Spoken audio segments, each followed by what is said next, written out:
शाम की 50 ताज़ा और बड़ी खबरें बताएंगे दोस्तों। राहुल गांधी का प्रधानमंत्री नरेंद्र मोदी के ऊपर बड़ा हमला, कहा फिलहाल चुनावी बॉन्ड का।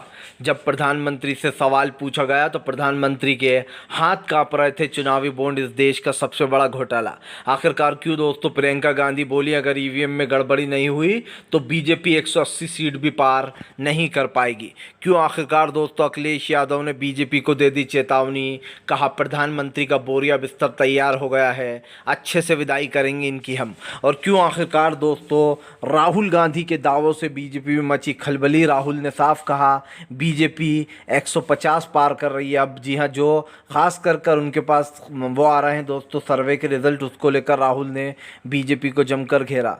तमाम मुद्दों पर होगी बात, लेकिन उससे पहले अगर आपने अब तक हमारे चैनल को सब्सक्राइब नहीं किया है जल्दी से कर लीजिए। पास में एक घंटी आएगी, इसको भी दबाइए ताकि हर वीडियो की अपडेट आप तक पहुंच पाए।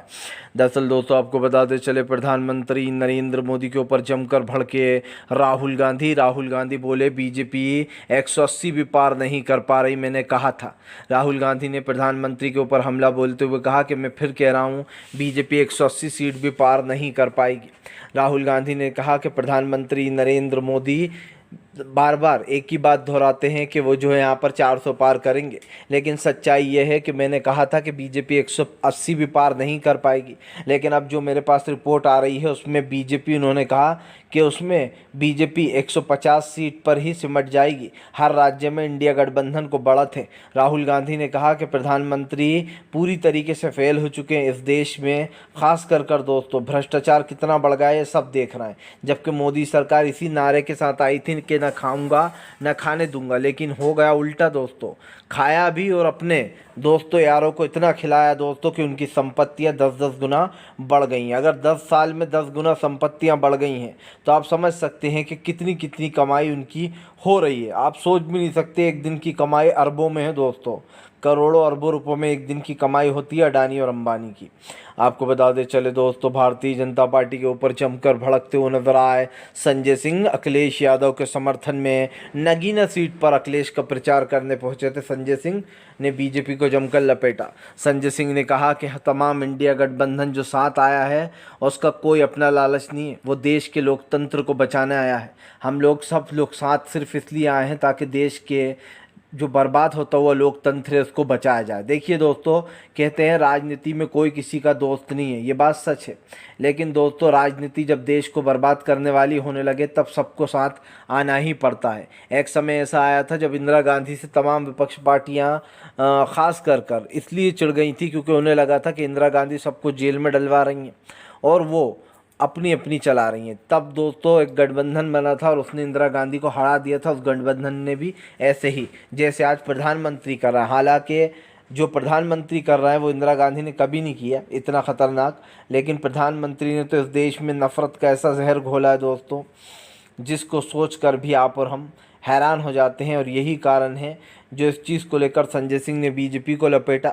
संजय सिंह ने साफ कहा कि फ़िलहाल देश की अर्थव्यवस्था चौपट, सिर्फ देश में दो लोग हैं जो अमीर होते चले जा रहे हैं। उन्होंने कहा रेलवे स्टेशन, हवाई अड्डे, एलआईसी, बैंक, तमाम जो चीज़ें हैं देश की वो एक ही इंसान को सौंपी जा रही हैं और उसका नाम दोस्तों आप लोग अच्छे से जानते हैं, वो है वन एंड ओनली अडानी।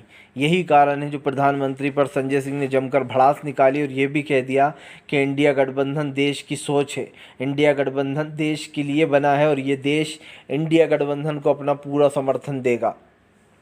आपको बताते चले दोस्तों, फिलहाल भारतीय जनता पार्टी का गेम ओवर।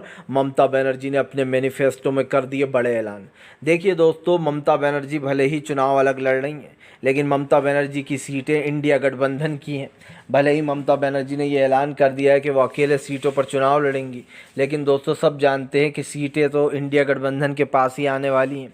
हालांकि ये बात सच है कि थोड़ा बहुत नुकसान ज़रूर होता है अगर एक दूसरे के सामने खड़े हो तो, लेकिन आपको बता दें चले ममता बनर्जी ने ऐलान किया है कि ये जो पूरी 42 सीटें हैं वो ना सिर्फ इस पर चुनाव जीतेंगी बल्कि दोस्तों इन 42 सीटों पर ममता बनर्जी ने अपना दाव भी चल दिया है। ममता बनर्जी ने कहा कि हम लोकसभा खास कर अगर हमारी सरकार बन गई तो हम तमाम देश से जो ख़ास करके दोस्तों यूसीसी बिल लाया गया, यानी कि जो धर्म अधिनियम कानून लाया गया है, सबसे पहले उसको रद्द करेंगे। ममता बनर्जी ने कहा यही नहीं, यूसीसी के साथ साथ हम एनआरसी और सीएए पर रोक लगा देंगे, एनआरसी को पास नहीं होने देंगे और एनआरसी ख़त्म कर दिया जाएगा जैसे ही हम केंद्र में आएंगे। ममता बनर्जी ने कहा केंद्र में इंडिया गठबंधन की सरकार आते से ही हम युवाओं को खास कर 10 लाख रुपए तक का कार्ड देंगे, और भी कई बड़े दोस्तों ममता बनर्जी ने वादे किए। लेकिन ममता बनर्जी के जो मेन वादे हैं दोस्तों, उसमें यूसीसी बिल यानी कि uniform civil code, CAA, NRC, इन तमाम मुद्दों पर का भी वादा किया गया है। ममता बनर्जी ने ये भी साफ कहा है कि इंडिया गठबंधन की सरकार बनते से ही केंद्र सरकार ने जो गलत चीज़ें पास करी हैं उन सबको वापस लिया जाएगा। और दोस्तों आप समझते हैं कि भारतीय जनता पार्टी ने कई ऐसी चीज़ें की हैं जिसको इंडिया गठबंधन पलट देगा। दोस्तों इंडिया गठबंधन देश का गठबंधन है, ये गठबंधन दोस्तों अपने दम पर चुनाव जीतेगा, मुझे पूरी उम्मीद है।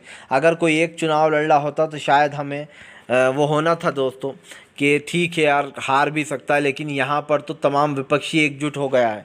तो दोस्तों आप समझ सकते हैं कि बीजेपी का जीतना तो लगभग नामुमकिन ही समझिए, क्योंकि भारतीय जनता पार्टी कितनी ही कोशिश कर ले वो ये चुनाव जीत नहीं पा रही है। और ये 101% दोस्तों बात में कह रहा हूँ, ये इसलिए कह रहा हूँ मैं क्योंकि मुझे साफ दिखाई दे रहा है इंडिया गठबंधन की एक बड़ी जीत हो रही है, तो वहीं बीजेपी की एक बड़ी हार होने जा रही है। इस बार का चुनाव दोस्तों न सिर्फ जनता को याद रहेगा बल्कि देश के इतिहास में चुनाव सुनहरे अक्षरों में लिखा जाएगा। इस वक्त देश की तमाम संस्थाएं, तमाम कानून व्यवस्थाएं बीजेपी के साथ हैं। चुनाव आयोग में बीजेपी के लोग हैं, ईवीएम बनाने वाली कंपनी में बीजेपी के लोग हैं, तमाम जितनी भी संस्थाएं हैं वहाँ पर बीजेपी ने अपने लोगों को बैठा रखा है। लेकिन दोस्तों इंडिया गठबंधन की सरकार बनते से ही भारतीय जनता पार्टी की ये सारी दादागिरी और सारे जितने भी परखंचे हैं ये सब ख़त्म हो जाएंगे। और मैं सिर्फ इतना ही कहना चाहता हूँ दोस्तों कि अगर देश के लोकतंत्र को बचाना है तो 101% इंडिया गठबंधन को सपोर्ट करो और दोस्तों अपने जीत को सुनिश्चित कर दो।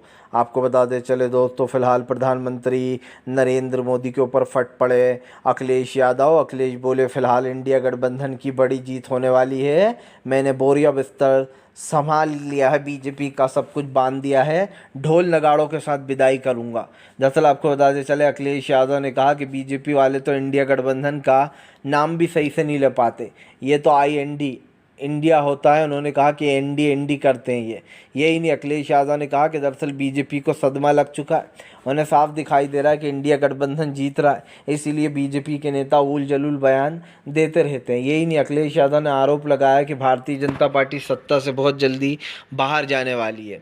सीधी सी बात यह है दोस्तों, अखिलेश यादव कई बार इस चीज़ को दोहरा चुके हैं कि बीजेपी चुनाव हारने के डर से कई चीज़ें करती है, लेकिन एक चीज़ हमें साफ दिखाई दे रही है दोस्तों कि फ़िलहाल देश का ये चुनाव जो है, ये चुनाव एक बहुत बड़ा चुनाव इसलिए बन जाता है दोस्तों क्योंकि सरकार की नीतियाँ पूरी तरीके से फेल होने वाली है। इस चुनाव में न सिर्फ इंडिया गठबंधन दोस्तों अपनी जीत सुनिश्चित करेगा बल्कि बीजेपी का गेम भी ओवर कर देगा। तो इस चीज़ को तो हम मान के ही चलें कि आने वाले समय में भारतीय जनता पार्टी को एक बड़ा झटका लगने वाला है। आपको बता दें चले दोस्तों, प्रधानमंत्री नरेंद्र मोदी के ऊपर फट पड़े दोस्तों असदुद्दीन ओवैसी। ओवैसी बोले कपड़ों से पहचानने वाले आजकल मांस मस्ती से लोगों को पहचानते हैं।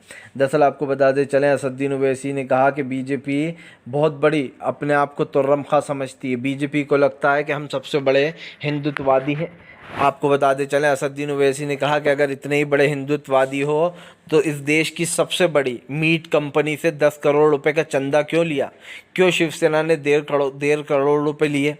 यही नहीं दोस्तों, असदुद्दीन ओवैसी ने कहा कि प्रधानमंत्री नरेंद्र मोदी के ख़ास करके बगल में छुरा होता है और मुंह में राम राम होता है। यानी कि दोस्तों जनता को बेवकूफ़ कैसे बनाया जा रहा है आप समझिए, जो मीट की कंपनी है मीट सप्लाई करती है दोस्तों उससे चंदा भरपूर लिया जा रहा है। और दोस्तों जो अंधभक्त आप समझिए मीट मांस मच्छी का विरोध करते हैं, जो आपको रैलियों में दिखाई देते हैं, जो बीजेपी